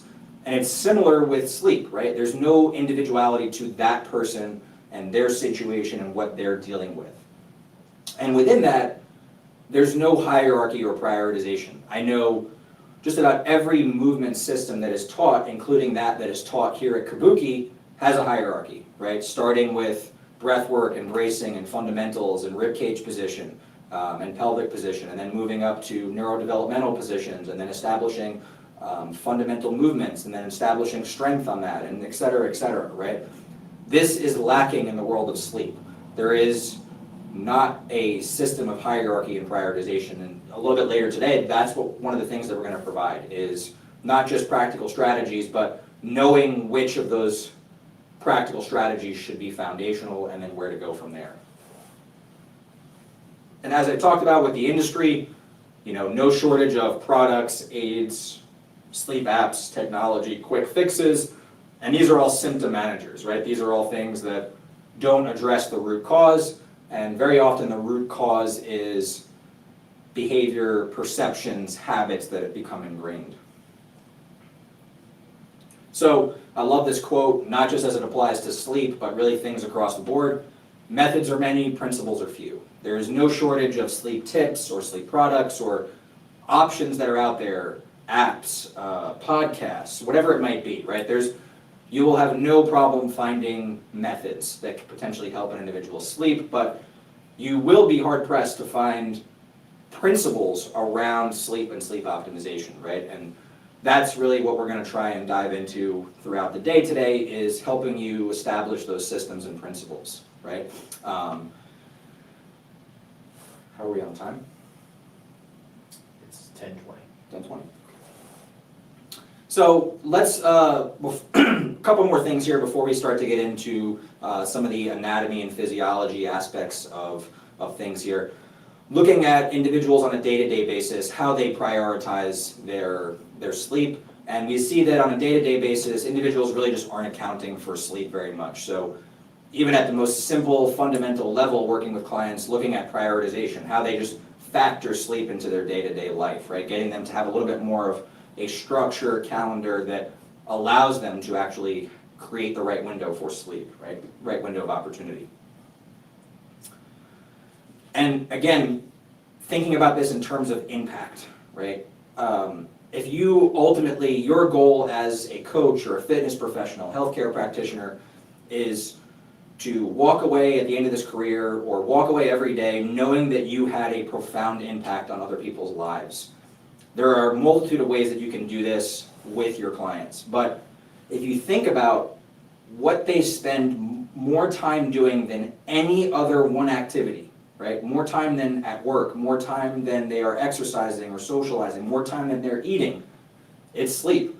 Again, a third of their life. For some individuals more, for some a little bit less, but a huge chunk of their life. And we'd be remiss if we didn't take this into account and try and optimize this portion of their life as much as possible, right? Because we have to think that there's a reason this was kept around, that the reason Mother Nature allows us to sleep a third of our life is that it's super important, okay? So this is really the name of the game when we start to talk about not just sleep, but some of the recovery concepts as well. We get into some recovery monitoring and programming, and you'll have a presentation that's made available to you after with the recordings from Joel Jamieson, where he will be talking about this even more, recovery conditioning and programming. But the name of the game here, really exercise science 101, coaching 101, recovery breeds adaptation, adaptation breeds results in health and performance. There's no way around this. No matter what the stimulus we provide, no matter what we do, we can't get around this. Recovery is going to breed adaptation and the results we want. Of course, we need to still provide a stimulus, but if we don't guide this process, we're going to be missing the boat, okay? So part of the problem around recovery and adaptation is this all or nothing health and fitness spectrum that we see, right? We see clients that come to us that are doing not nearly enough, right? They're doing almost nothing for their health. They're not moving. They're not really prioritizing anything. Or they think more is better, right? They're all in. They're doing high intensity sessions. They're doing cardio at home at night. They're doing, these type of clients, right? You have these clients, they're just doing too much. And where results actually happen, where they're achievable and maintainable, is somewhere in the middle, right? Where stimulus is provided, but adaptation is allowed to occur, right? So we need to really think about finding that sweet spot, okay?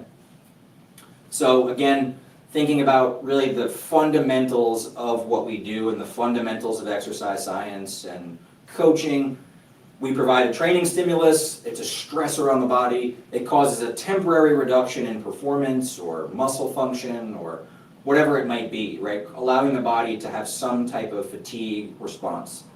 If we allow enough time for the body to adapt and facilitate that process, right? That's the key element here. It's not just time. It's not just, oh, let's just give that individual 2 days off before the next workout, because there's so many things that add to system load, as we'll talk about here in a few minutes. So it's guiding the recovery process to not just get them back to the baseline level of fitness of where they started, but of course improving above that baseline of fitness. But unfortunately, what we do find is, we'll talk about recovery debt here, but we find when individuals have a lot of system load, and then we add this exercise stimulus, this training stimulus, that not only are individuals not going to get the results that we want, they're actually going to end up below the baseline level of fitness where they started, right? So we're doing more of a disservice, right? And I think this is something that, from an ego perspective, a lot of coaches don't want to necessarily accept, and we know that the exercise interventions that we provide are super important and super impactful, but if we don't take this very fundamental thing into equation,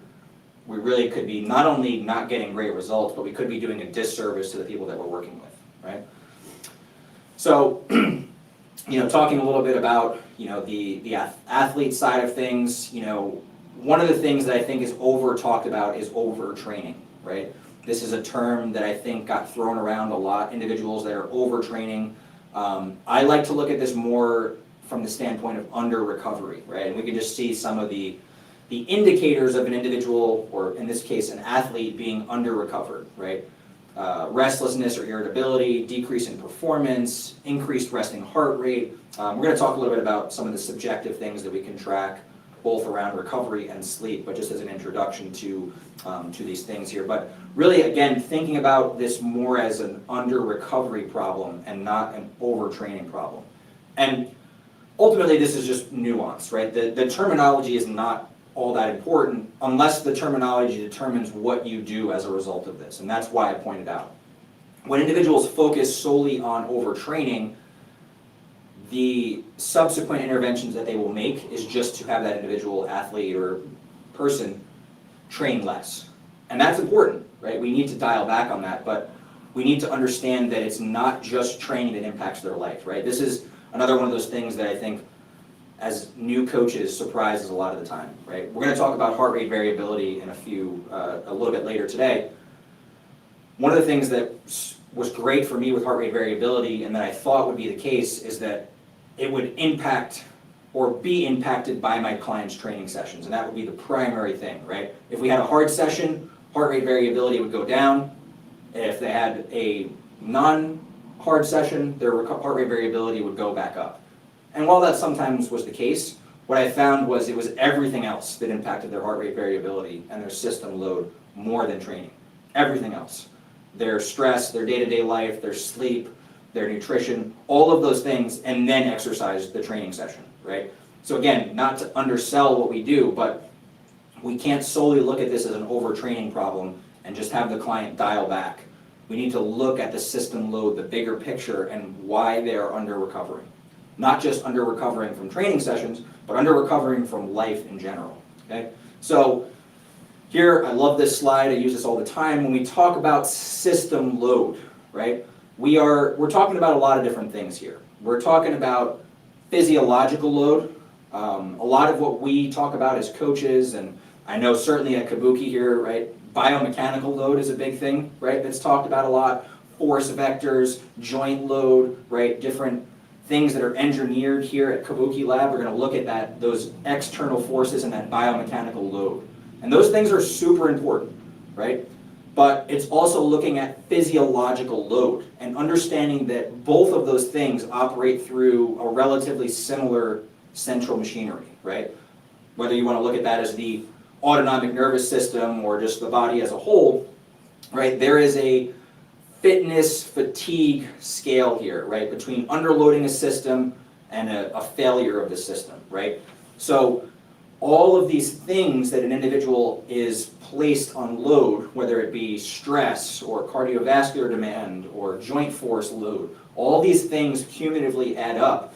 And there is a sweet spot again, right, where If we think about biomechanical adaptations, right, we're talking about tendons stiffening, cartilage regenerating, tissue repairing. If we think about more physiological adaptations, we want cardiovascular adaptations, right, left ventricle size, the amount of blood that can be pumped out, metabolic adaptation, right, all these great things that can happen as a result of exercise stimulus. But of course we can underload a system, right? In the case of physiology, we're going to see adipose tissue develop, we're going to see muscle atrophy.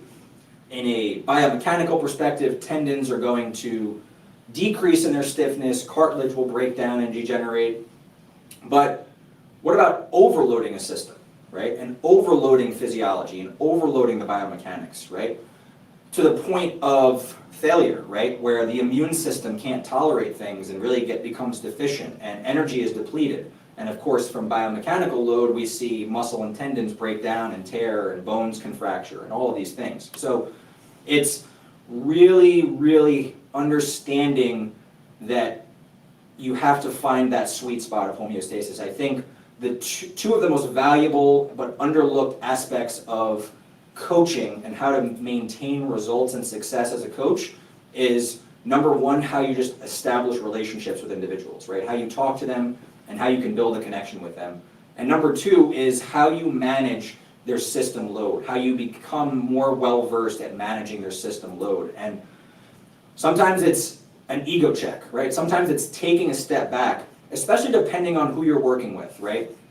Individuals with chronic conditions, a lot of the general population or older individuals that are bringing a lot of system load into the equation. Sometimes it's taking a step back. And I know this can be a challenging thing to try and balance because at the end of the day, people want fitness and we need to provide them fitness. But sometimes in the short term, it's taking a step back, looking at some of these other aspects of sleep and recovery to give them the proper baseline, and then we can jack up the training stimulus. So sometimes it's just taking that step back and looking. And we're going to talk about some of the ways that we monitor that, monitor sleep, monitor recovery, etc. Very much subjective here on my part, but what makes up client success or patient success? I think, again, very much subjective. These numbers are just pretty much made up based on my own opinion, but I think, say 20% is the actual specific interventions that we provide, right? Of course it's important. We can't be providing stupid, unsafe interventions that are going to get individuals hurt, but 40% is going to really come from their buy-in and their willingness to change, right? Did you connect with them? Do they buy into the program? And are they at a point where they're willing to change?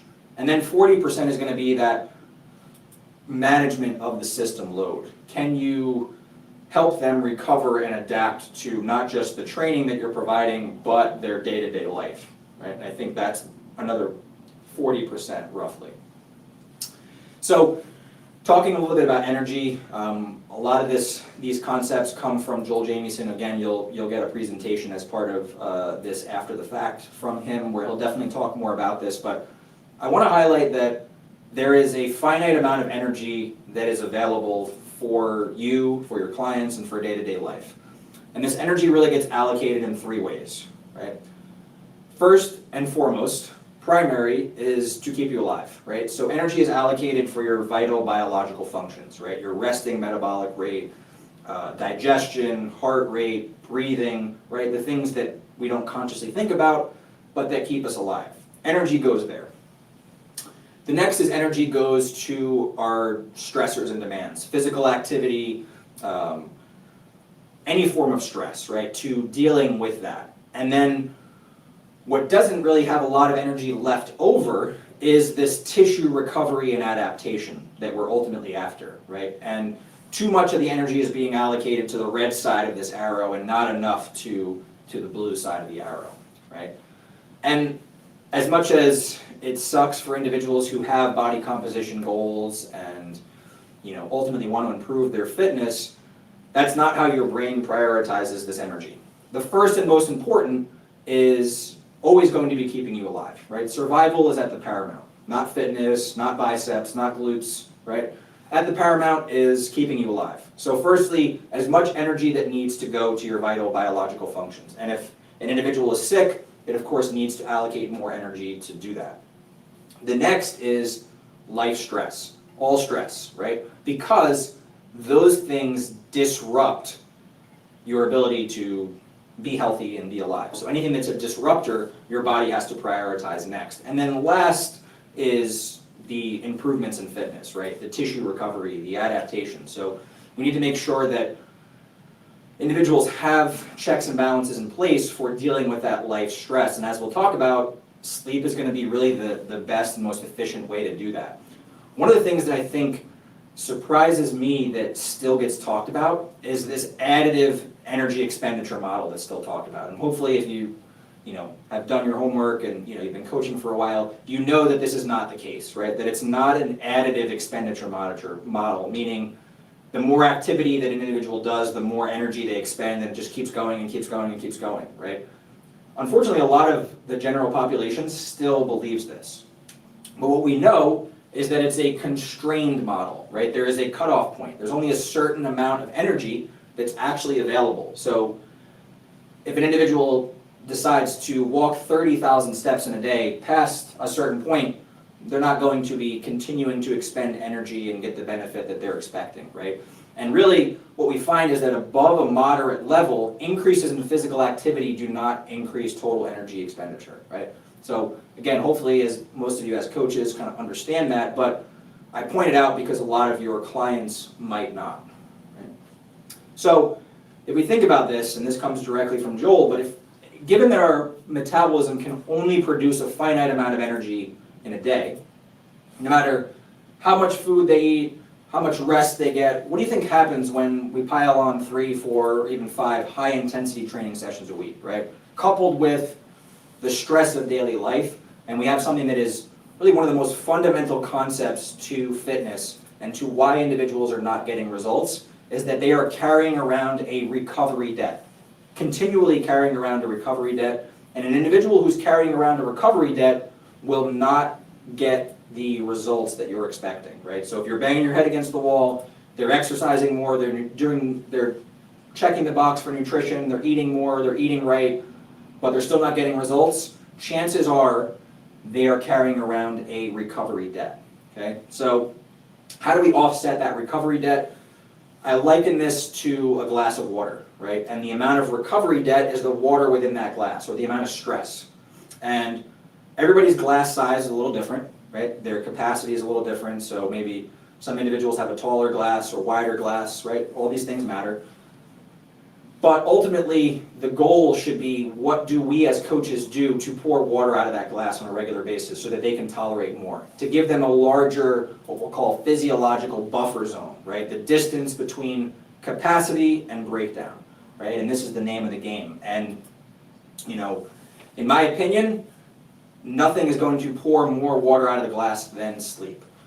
Not Normatec boots, not active recovery sessions, not saunas, not cryotherapy. All those things are adjuncts to sleep.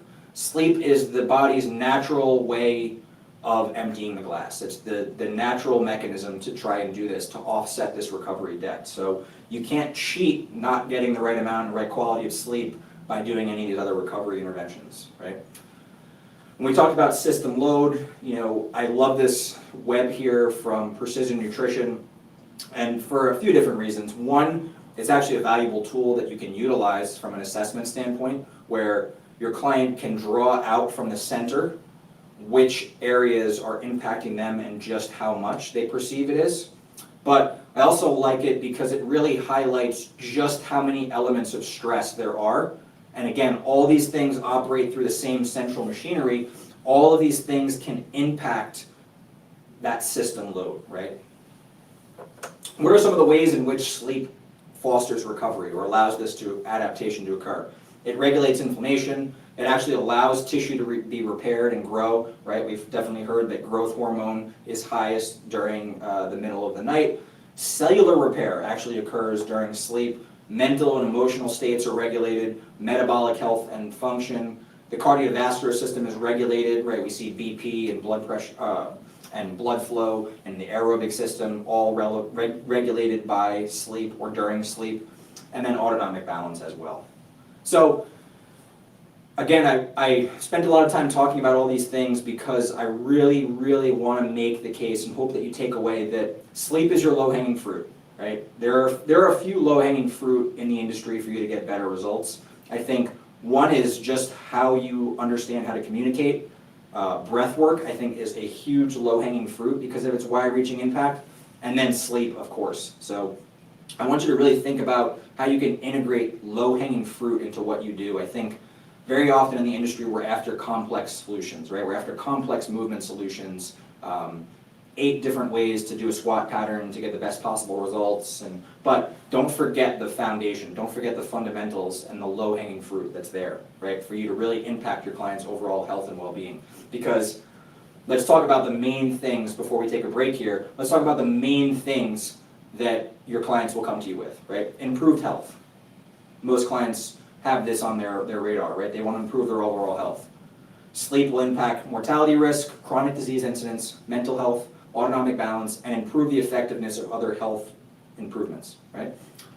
Improve performance, injury risk, mental and performance and emotional state, strength and power output, time to fatigue, adaptability, and repeatability.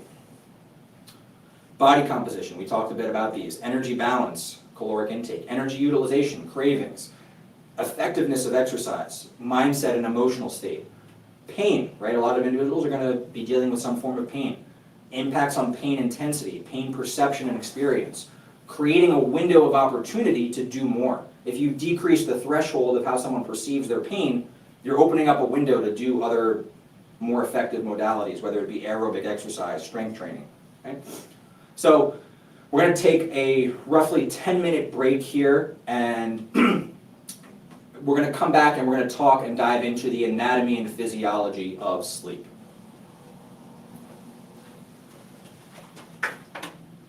I'm thinking